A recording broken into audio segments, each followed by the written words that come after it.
Hello, hi people, welcome back. So today's video is for those of you who are international students and those who plan to come study here in Canada. So stay tuned. But before we dive into it, let's do a mini introduction. What is Diaspora Collective all about? So I'm Ruth Olako and this is my husband. Tolu Olako. Yes, and we are the host of this channel. So basically what we do is show Canadian lifestyle from our perspective as expatriates here in Canada. Secondly, we share inspiring stories of those who have come to Canada or a foreign land and are doing exceptionally well and are also improving themselves even in this foreign land. We will link the playlist here in the above section here. Yes. And finally, resources. So we do give resources, especially for those of you who are planning to come study here in Canada or to live here in Canada. So without further ado, let's dive into it. Let's go.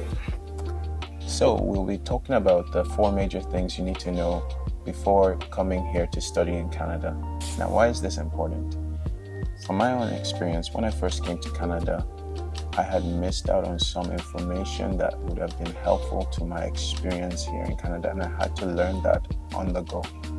So I believe in this proverb that, the lessons that we learn are able to teach others, and this is what I've been able to accumulate alongside with those that have been here in Canada to share with you. So let's get started. So the number one major thing you need to know before coming to Canada to study is make sure that the school that you pick is a DLI. Now, what is a DLI? DLI stands for Designated Learning Institution. So you want to make sure that that school is a designated learning institution, and also that DLI offers or is eligible for PGWP.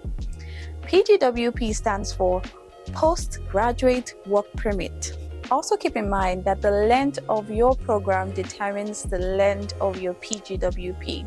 So for example, if you choose a program, a 1-year program, you get a 1-year PGWP or a 1-year postgraduate work permit. But if you choose a 2-year program or, for instance, a bachelor's degree program, you would be eligible to apply for a 3-year postgraduate work permit. So the longer the PGWP, the longer the chance and opportunity for the Canadian experience.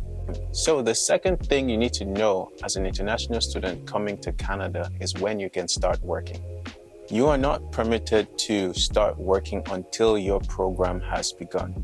It's very important for you to have liquid funds available for the period of 1 semester at very least, that is approximately 4 months. This is so that you're able to handle any responsibilities, immediate responsibilities like rent, like groceries, bills, utilities, things that are necessary for you to settle in and be comfortable both as an individual or even as a family. For example, where we are in BC and also in top provinces like Ontario, the average rent is usually around $2,000 to $3,000.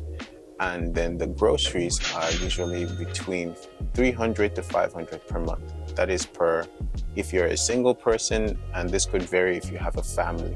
So these are things to consider while you are coming in first and foremost. These are things that will be at the forefront of your experience here in Canada. You'll need to deal with these responsibilities, so it's better to have these things, your liquid funds available for you so that you can settle in and not feel like you're very stressed when you come from wherever you are. Could be thousands of miles. Still on the topic of working in Canada as a student, the third major thing you need to know is how many hours you can work.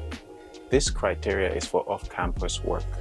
Normally, during the academic term, international students can work for no more than 20 hours per week. However, there was a public policy released by November 2022 allowing international students to be able to work full-time, which is 40 hours per week, till December 2023.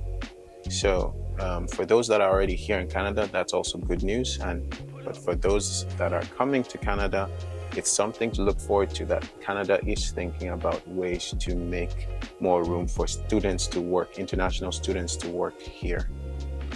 Longer hours, should you need to provide for yourself or your family. Good news is that if you desire to work on campus, you can work unlimited hours. However, you need to find out the eligibility requirements for each school and what that looks like and what their campuses offer for you to be able to work. All right. So lastly, the fourth thing, or the fourth major thing you need to know before coming here to study, is knowing when to renew, extend, or change your status.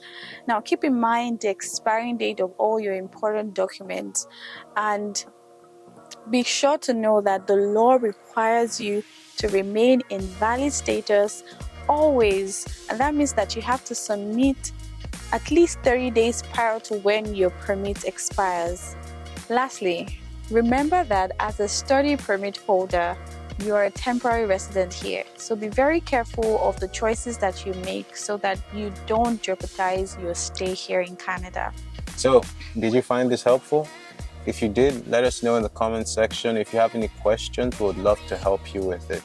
Yeah, and of course, be sure to subscribe because we have more resources like this coming your way. Like and share to anyone who would also find this very useful. Join our community. Don't be alone in a new country or in a new city.